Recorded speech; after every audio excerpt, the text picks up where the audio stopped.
70,000 కోట్ల పైచిలకు, హైవేస్ అయితే దాదాపు ఇప్పటికే 55,000 కోట్ల రూపాయలు ఈరోజు మనకి ఇచ్చారు అధ్యక్ష. దాని పనులు జరుగుతూ ఉన్నాయి.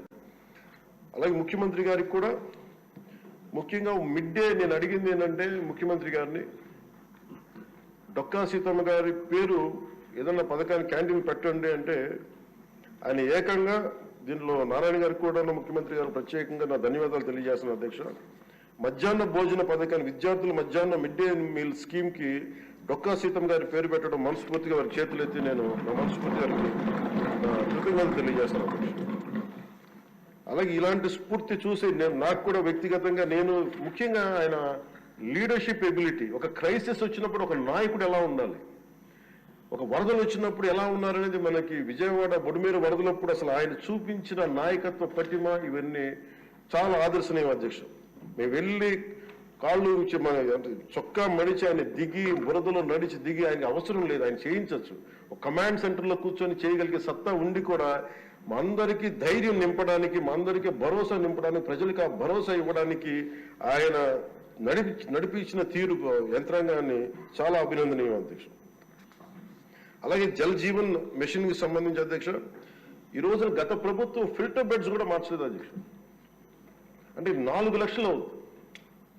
అంటే ప్రతిసారి ప్రతి నెల మొదటి లేయర్లో మొదటి శాండ్ తీసి అది అసలు కనీసం అది కూడా కనీసం ఫిల్టర్ బెడ్స్ మార్చని కాడికి ఈ రోజు పొద్దున మన అసెంబ్లీలో కూడా మాట్లాడిన గౌరవ సభ్యులు కొంతమంది తీసుకొచ్చింది, కనీసం మనకి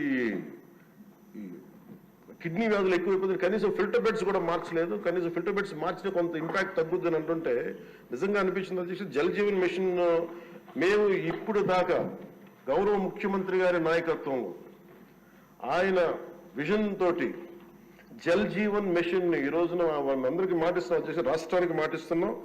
జల్ జీవన్ మిషన్ మన కేంద్రం మనకి గౌరవ ప్రధానమంత్రి గారి ఆశీస్సులతో గౌరవ ముఖ్యమంత్రి చంద్రబాబు గారి నాయకత్వంలో మునిపెన్నడూ లేని విధంగా భారతదేశంలోని ఎప్పుడు కూడా జల్ జీవన్ మిషన్ ఏ స్థాయి ఇది ఒక మౌనంగా చేస్తాం అధ్యక్ష. ఆ మాట మేము అందరం కమిటెడ్ గా ఉన్నాం అధ్యక్ష.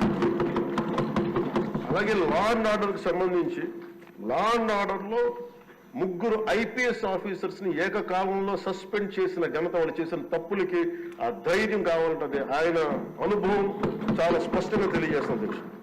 అలాగే లా అండ్ ఆర్డర్ సంబంధించి ఇంకొకటి గాంజా.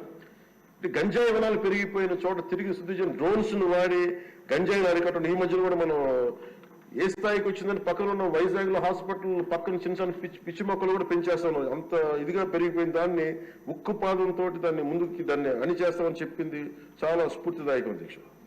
ప్రత్యేకించి సోషల్ మీడియాకి సంబంధించి అసలు ఇంట్లో ఆడబిడ్డలు బయటికి రావాలన్నా కానీ ఊళ్ళల్లో ఈ రోజున ఇక్కడున్న చాలా మంది గౌరవ సభ్యులు కానీ ముఖ్యమంత్రి కానీ వీళ్ళందరూ ఎంతో కొంత ఒక ఇన్సులేటెడ్ అధ్యక్ష. కొంతమంది అధికారులు తెలియచ్చు, లేదంటే మనుషులు ఉండొచ్చు, వీళ్ళు ఉండొచ్చు, కానీ నిజంగా సఫర్ అవుతుంది ఊళ్ళల్లో ఆడపిల్లల అధ్యక్ష.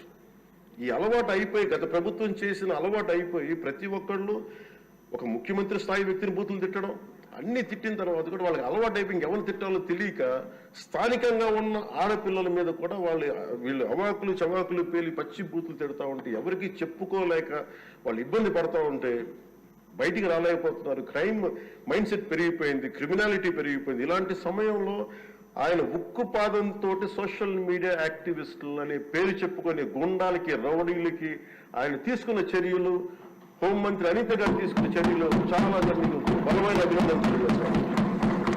ఇదే కొనసాగాలని కోరుకున్నాను అధ్యక్ష. This should be a continuity of our entire governance. మన అడ్మినిస్ట్రేటివ్ లో ఒక భాగం అవ్వాలి అధ్యక్ష.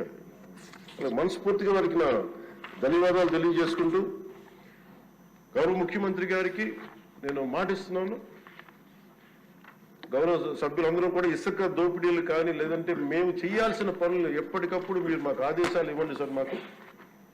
మా ఆదేశాలు ఇవ్వాలని కోరుకున్నాను అధ్యక్ష. మేము బెల్ట్ షాపులు కానీ మా అందరి బాధ్యత లా అండ్ ఆర్డర్ గురించి మాట్లాడటం, మా మంత్రివర్గంలో ఏ శాఖలు అయితే తీసుకున్నామో ఆ శాఖల్ని సమర్థవంతంగా వారి విజన్కి తగ్గట్టుగా పనిచేయడం అధ్యక్ష. ఇవన్నీ కూడా మేము ఆయన ఏ కళ అయితే కన్నారో ఆ కళ నెరవేర్చడానికి పూర్తి చేయడానికి మేమందరం సంసిద్ధంగా ఉన్నామని తెలియజేసుకుంటూ, మీరు 5 సంవత్సరాలు కాదు గౌరవ ముఖ్యమంత్రి గారు తెలియజేసిన అధ్యక్ష, మీరు ఇంకొక దశాబ్దం కూడా ఈ రాష్ట్రానికి ముఖ్యమంత్రిగా కొనసాగి